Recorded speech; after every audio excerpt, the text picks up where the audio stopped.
조갑제 TV 시청자 여러분 안녕하십니까. 2020년 8월 17일입니다. 오전 10시입니다. 이 코로나 사태가 서울을 중심으로 특히 교회를 중심으로 확산되고 있는 가운데 지난 15일 광화문 일대에서 문재인 규탄 시위가 집회가 있었습니다. 이것을 주도한 정광훈 목사에 대해서 어제 문재인 대통령이 직접 구체적으로 국가 방역에 대한 명백한 도전이다 라고 하니까 검찰이 빨리 움직였습니다. 서울중앙지검 편파수사로 유명해진 서울중앙지검은 어제 오후 8시 12분쯤 기자단에 보낸 메시지에서 서울중앙지검 공공수사 2부는 공직선거법 위반 등 혐의로 재판 중인 전 목사에 대하여 오늘 서울중앙지법의 보석조건 위반, 괄호하고 재판 중인 사건과 관련될 수 있거나 위법한 집회 또는 시위에 참가를 이유로 보석 취소를 청구했다고 밝혔습니다. 전 목사는 지난 2월 공직선거법 위반으로 구속되었다가 50여일이 지나서 총선 이후에 보석으로 풀려났습니다. 당시 서울중앙지법 형사합의 34부 재판장 허선아는 석방 조건 중 하나로 이번 사건 공직선거법 위반과 관련된 일체의 집회나 시위, 위법한 집회나 시위에 참가해서는 안 된다고 했습니다. 지난 15일 전 목사의 대한민국 바로세우기 국민운동본부는 당초 집회 신고를 했던 경복궁 앞이 아니라 광화문 동아면세점으로 장소를 옮겨 집회를 했습니다. 다른 보수단체가 동아면세점 앞으로 신고한 집회에 대해서 그 전날 서울행정법원이 서울시의 집회금지 행정명령 효력을 일시 정지시켰기 때문에 거기 참석하는 것은 합법이다. 동아면세점 앞은 합법이다. 이렇게 해서 그쪽으로 옮겼습니다. 그래도 경찰은 이 집회에 5,000명 가까운 인원이 모인 것으로 파악하고 이를 불법 집회로 규정한 상태입니다.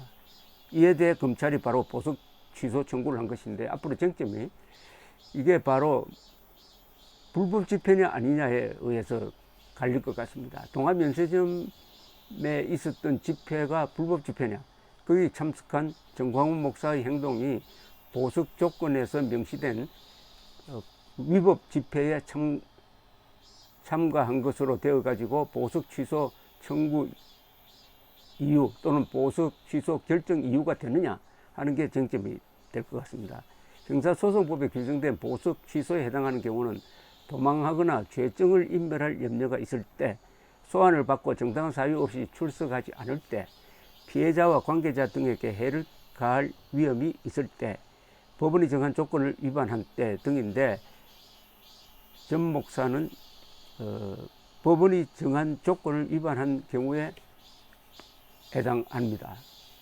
이 보석 청구에 대한 판단은 법원이 합니다. 법원이 청구를 기각할 수도 있고 보석 취소를 결정할 수도 있습니다. 이 사건과 관련되어서 정광훈 목사는 8월 15일 동아면세점 앞에서 참여해가지고 직접 연설도 했습니다. 그 연설에서는 왜 이런 집회를 해야 되느냐 하는 이유를 설명을 했습니다. 그것은 그날 있었던 문재인 대통령의 광복절 기념사를 집중적으로 비판을 했습니다. 그 기념사에 보면은 이승만이라는 이름이 나오지 않는다. 더구나 건국을 부정하고 있다. 지금 정광훈 목사는 이 광화문 광장을 이승만 광장으로 부르자고 했습니다. 그리고 이분은 자신이 이승만 정신을 이어가는 사람이다 라는 점에서 굉장한 자부심을 가지고 있는데, 그날 기념사에서 문재인 대통령이 건국이란 말도 하지 않고 이승만이란 말도 하지 않고 이승만 건국 정신을 기려야 할 문재인 대통령이 건국에 반대했던 김구 정신 개성 운운하니까 도저히 화를 참을 수 없다. 그리고 문재인 정권의 목표는 건국을 부정하고 결국 북한과 연방제로 가려는 것이다. 이 낮은 단계 연방제로 가려는 것이고, 낮은 단계 연방제는 필연적으로 공산화로 간다.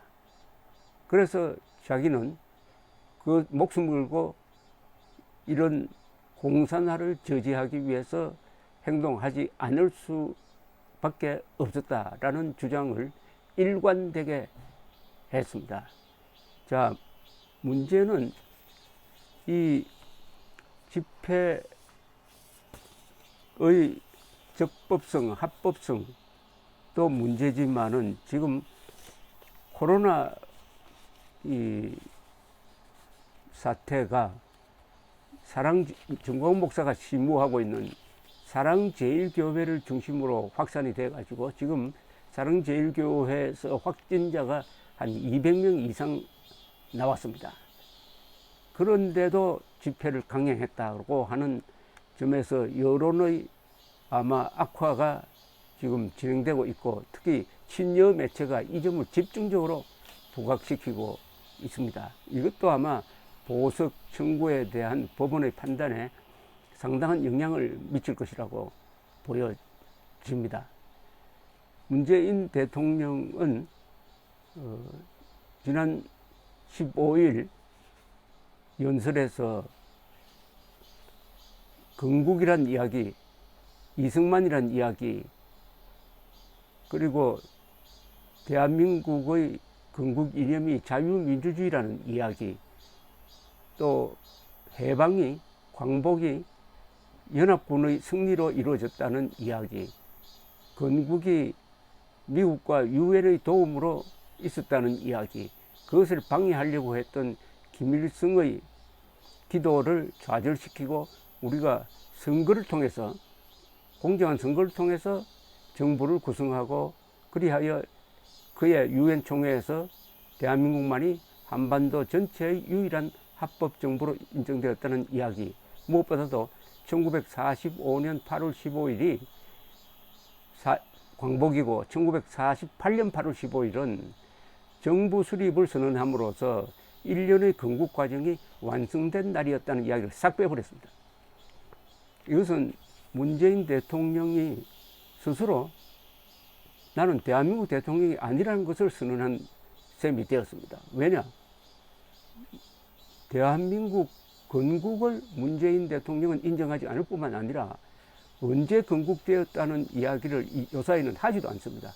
전에는 상해 임시정부 수립을 건국 기념일로 봐야 된다는 입장이었지만은 아마도 이건 추측입니다. 북한 노동당 정권이 그것을 싫어하니까, 왜냐하면 상해 임시정부 수립을 기준으로 한다면은 1919년이 되니까 올해가 건국 70이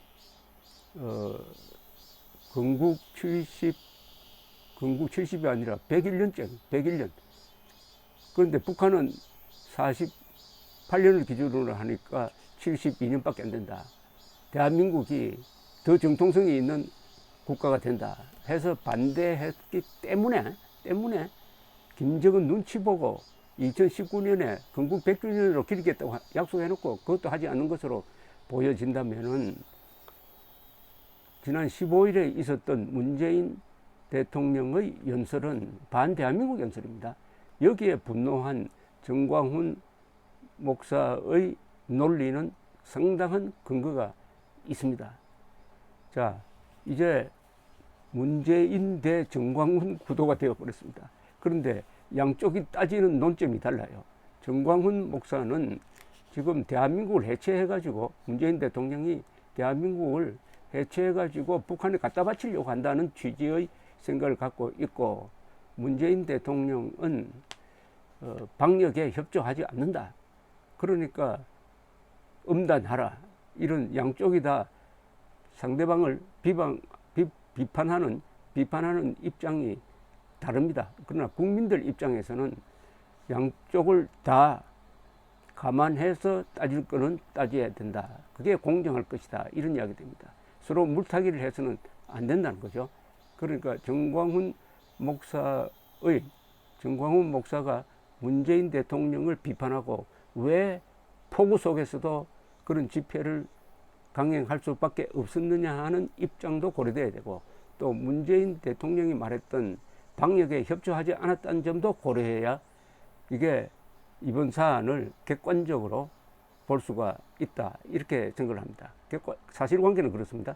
그 다음에 이게 이 집회가 옳았느냐 무리였느냐 하는 판단은 각자 나름입니다. 제가 설명드리고 싶은 것은 정광훈 대 문재인의 논점이 뭐냐, 그리고 범죄적인 판단이 어디서 결정될 것이냐. 즉 동아면세점에서 집회를 하려는 것을 서울시가 금지시킨 것을 법원은 과잉금지라고 해석을 해가지고 집회해도 좋다고 판결을 했습니다. 거기에 따라서 정광훈 목사는 그 집회 원래 주최했던 장소에서가 아니라, 그러면 이제 위법이 되는 거죠. 바로 여기 합법화된 집회에 참석을 해서 연설을 했습니다. 그러면은 이게 구속 취소의 이유가 될 것이냐 하는 판단이 법원에 의해서 결정될 것입니다. 그리고 이 구속의 원인이 되었던 이 공직선거법 위반 사건은 뭐냐 하면은 작년 광화문에서 정광훈 목사가 황교안을 밀어주자는 이야기를 했습니다. 이게 공직선거법 위반이라는 건데 여기에 대해서는 상당한 논란이 있습니다. 왜냐하면 그때는 아직도 총선의 후보자가 결정 안 된 시점이고 야당을 밀어주자 하는 이야기는 이건 선거에 개입하려는 것이 아니라 일반적인 정치적 의사의 표현으로 봐야지, 이걸 가지고 도망갈 염려가 없는 사람, 더구나 상당히 수술을 여러 번 받아가지고 몸이 불편한 분입니다. 을 구속할 필요가 있었느냐. 그 구속 사유에 대해서는 아주 비판이 많았습니다. 그럼 그 구속 사유가 부당하다면은 이번에 보석 취소를 여부를 결정할 때도 상당히 감안되어야 될 것 같은데 그 정도까지 생각해서 판결을 내릴지 어쨌든 주목되는 바가 있습니다. 감사합니다.